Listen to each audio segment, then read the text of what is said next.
It all started with a wig, a pair of fake lashes, and a very casual question. It's a Saturday night, I'm getting ready for a party with a friend, and out of nowhere, she looks at me and says, "Hey, how would you feel about being a woman for the night?" At first, I was a bit confused. Was this some kind of deeper life question, or rather just a very unexpected dress code? Before I could ask, she was already unpacking her fabulous wigs, stylish outfits, and those famous fake lashes that look harmless until you realize your eyelids need a personal trainer just to stay open.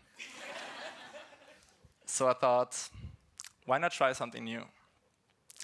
So she put the makeup on my face, did her magic, and when she was done, I looked in the mirror and I have to say, wow, I was impressed. I looked like a gorgeous woman. I didn't recognize myself anymore. Even my phone's facial recognition gave up at that point. For one night, I stepped into a completely different version of myself and had no idea yet how much it would change the way I see the world. So we headed out, took the metro to the club, and that's when things got interesting. I started noticing these stares from men, socially awkward but intense enough to make me feel uncomfortable. You know this feeling when someone's looking at you for just a bit too long and you start checking if there's something in your face, or in this case, if my wig was still on straight. As we left the station, a group of guys started catcalling us, and my whole body reacted. My heart started beating faster, my stomach got tight. I just kept walking confidently, but inside, I was on high alert. Suddenly, this wasn't just a dress-up anymore. It was real. I wasn't being seen as me, I was being seen as a target for attention I hadn't asked for. At the club, it continued. Several straight guys started flirting with me, completely ignoring whether I was interested or even comfortable. I couldn't relax. I kept checking who was around me. I avoided eye contact. And while part of me just wanted to enjoy the night, there was this constant background noise in my head, this awareness of how I was being watched and what it might mean. The whole night, I was feeling kind of anxious and nervous, thinking about how I'd react in case someone tried to touch me. And when the night was over, I was scared to walk home alone. I was thinking, what if someone follows me? What if something happens? How would I react? I knew this was something countless female friends have told me about several times. And there's also awareness for this from a factual and statistical point of view.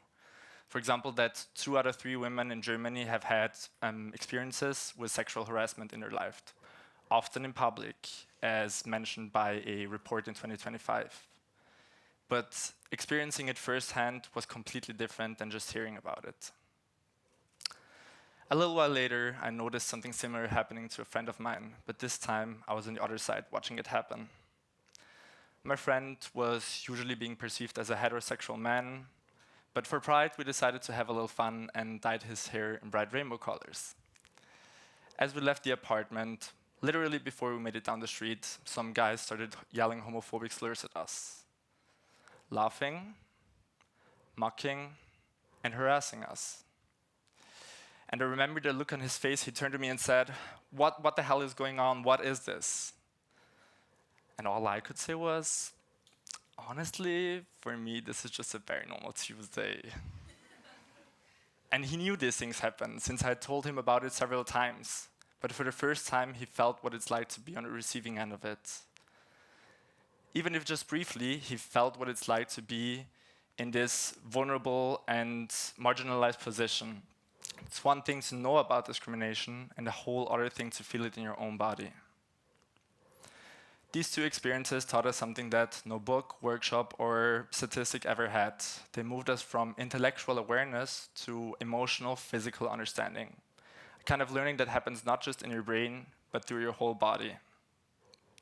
I call these moments embodied insights, short but powerful experiences where your body gets an impression of what it's like to be in a different, maybe more vulnerable position. Let me explain. There is a concept in cognitive science called embodied cognition, something that researchers like Lawrence Barcelow or Sean Gallagher have studied extensively.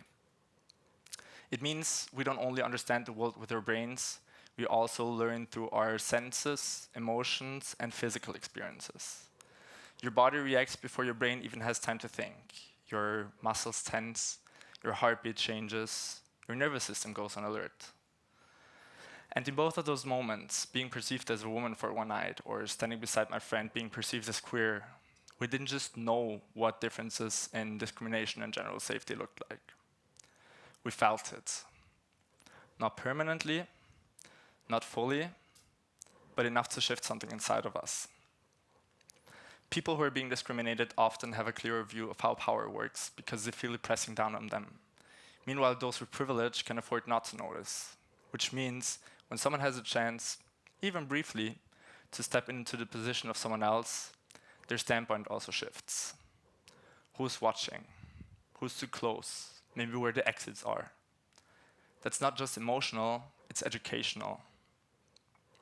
That's what's missing in a lot of diversity, equity, and inclusion work. We teach the facts, we teach the history, but we rarely ask people to feel.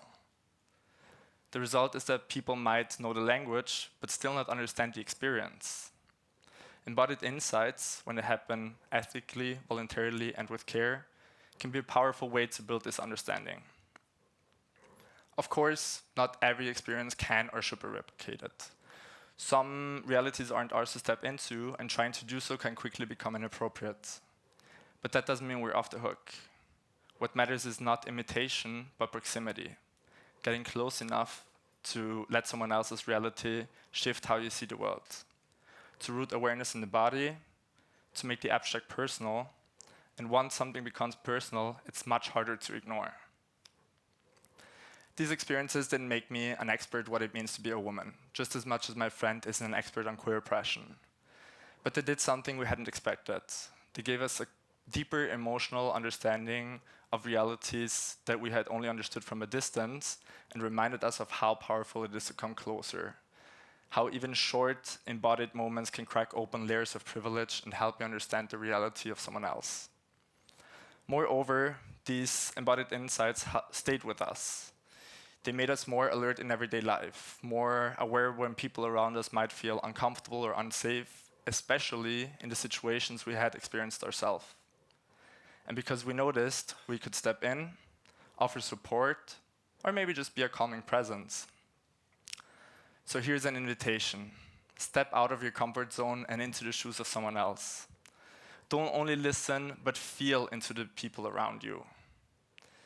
Engage with stories that challenge your worldview, not just to learn about them, but to be moved by them. Because if you want to dismantle power hierarchies, we need more than awareness. We need empathy, and we need connection. Thank you.